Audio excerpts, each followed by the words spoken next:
Welcome students. From today now we are going to start a new course, Target IIT NEET. We will do practice 5 questions daily.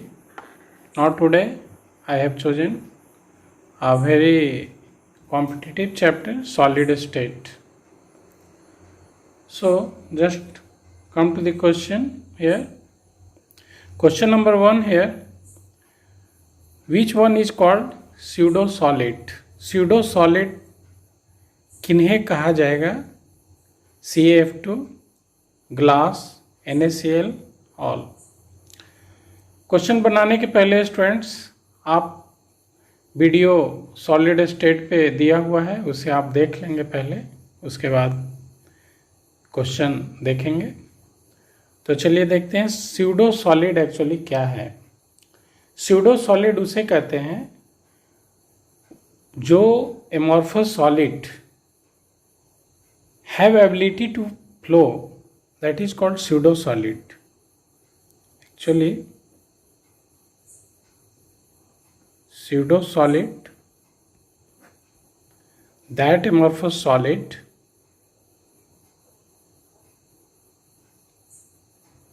solids which have tendency to flow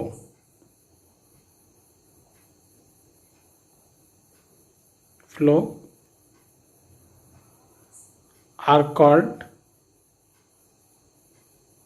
pseudosolids.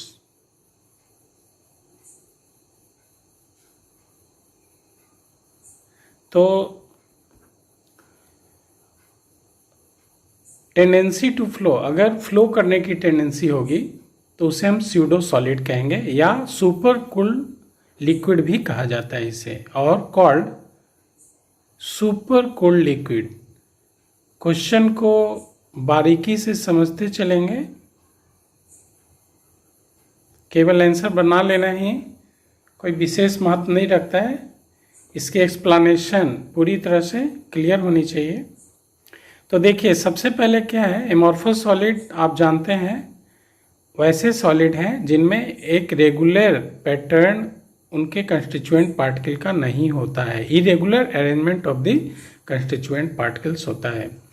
और amorphous solid बनता कैसे actually it is made by sudden cooling of the boiled liquid. जो liquid हम गर्म करते हैं और उसे अचानक से ठंडा कर देते हैं तो उससे एमॉर्फस सॉलिड का निर्माण होता है, और इस कारण से इसे सुपर कूल्ड लिक्विड भी कहा जाता है. तो जनरली वैसे एमॉर्फस सॉलिड जिनके पास ए टेंडेंसी टू फ्लो करने की टेंडेंसी होती है उन्हें ही स्यूडो सॉलिड कहते हैं. जैसे for example glass, rubber, plastic, ETC ये स्यूडो सॉलिड्स कहलाते हैं.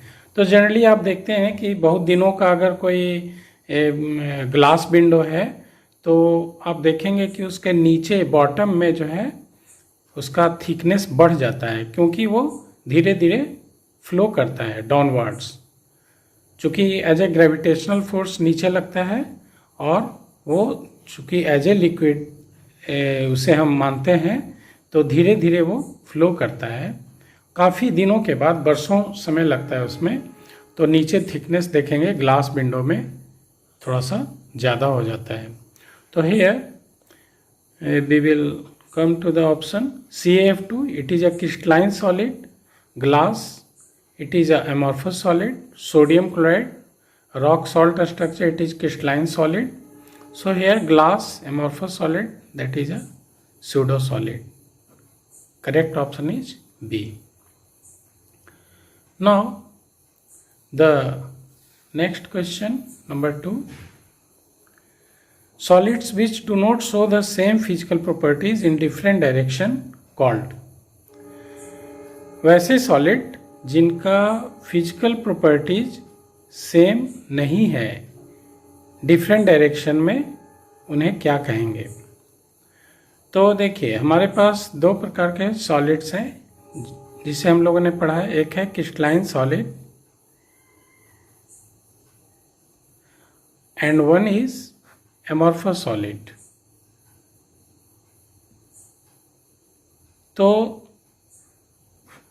क्रिस्टलाइन सॉलिड में क्या है, ये जो है एनाइसोट्रॉपिक इन नेचर होता है, anisotropic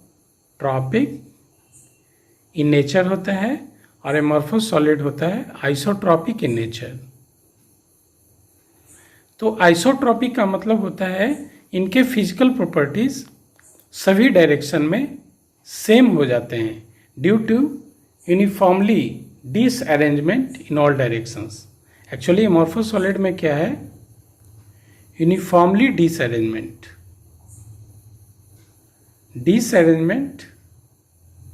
of their constituent particles.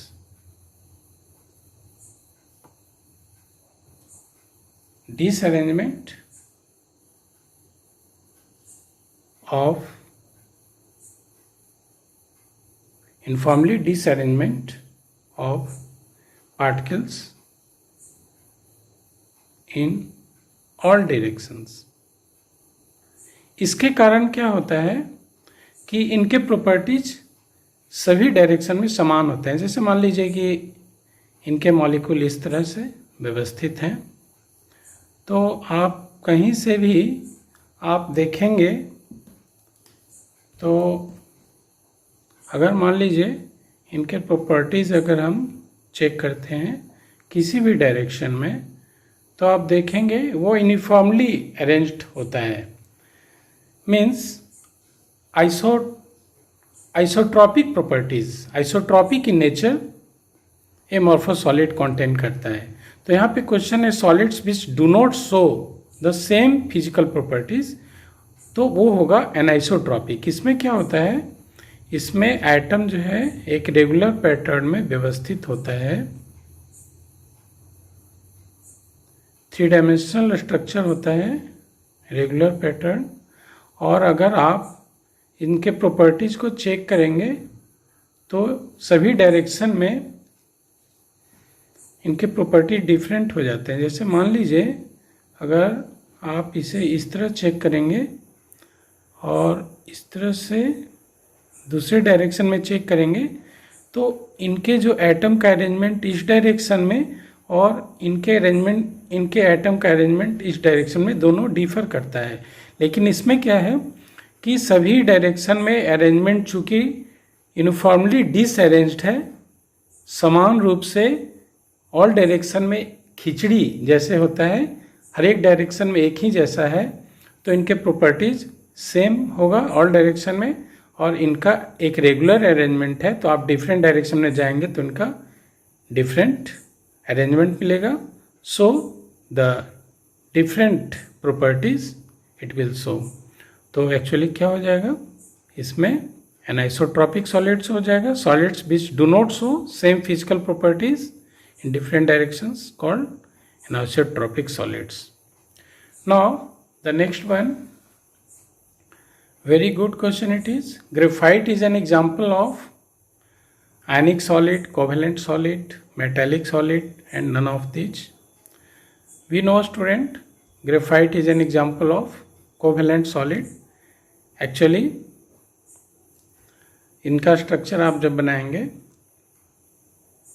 तो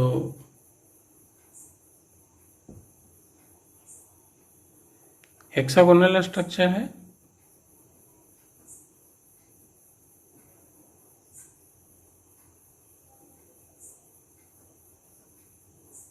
इनके कार्बन एटम्स जो हैं कोवेलेंट बॉन्ड से जुड़े होते हैं, ये लेयर टाइप का स्ट्रक्चर फॉर्म करते हैं, और इसीलिए ये ग्रीजी होते हैं। इन्हें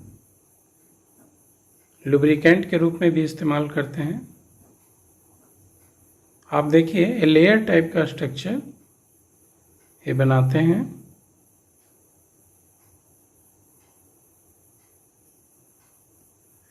तो एक लेयर दूसरी लेयर के ऊपर में स्कीड करते हैं, और ये आप देख रहे हैं this is the carbon atom, एक कार्बन एटम है।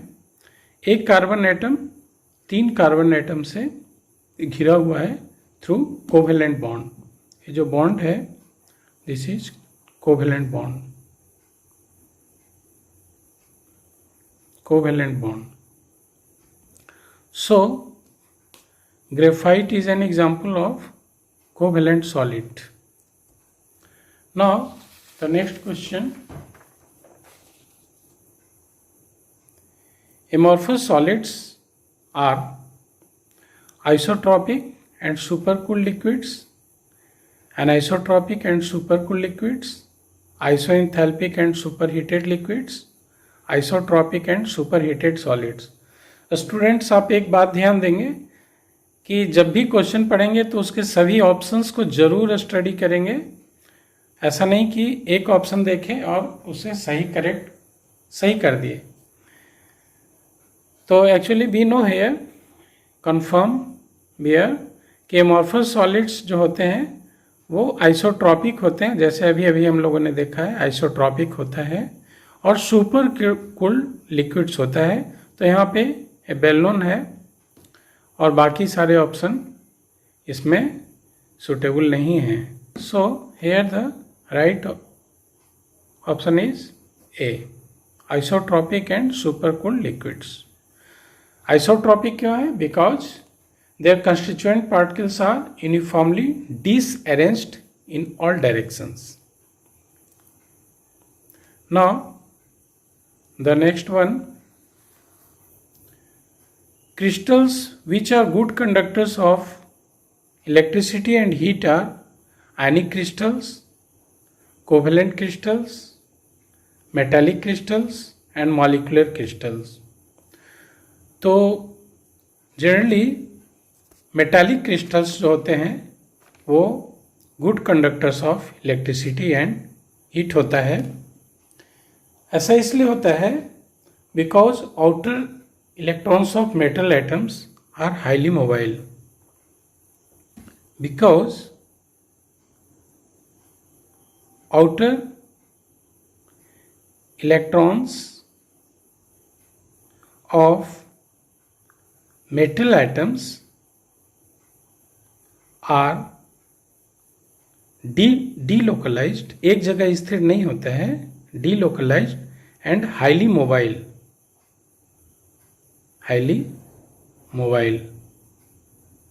जिसके कारण चूंकि ये हाईली मोबाइल है, इस कारण से मेटालिक क्रिस्टल जो हैं good conductors of electricity and heat होते हैं। साथ में इनके बॉन्ड काफ़ी मजबूत भी होते हैं ड्यू टू इनके इलेक्ट्रॉन्स काफ़ी मोबाइल होते हैं और वे ग्लू की तरह काम करते हैं। Electrons act as a glue for bonding metal atoms. So metallic bond is very strong too. तो इस तरह से इनके बॉन्ड भी स्ट्रांग होते हैं और ये इलेक्ट्रिसिटी और हीट का गुड कंडक्टर है। आप जानते भी हैं कि जैसे silver is the best conductor of electricity, silver है, कॉपर है, एल्युमिनियम है, ये सब कंडक्टर ऑफ इलेक्ट्रिसिटी है एंड हीट है।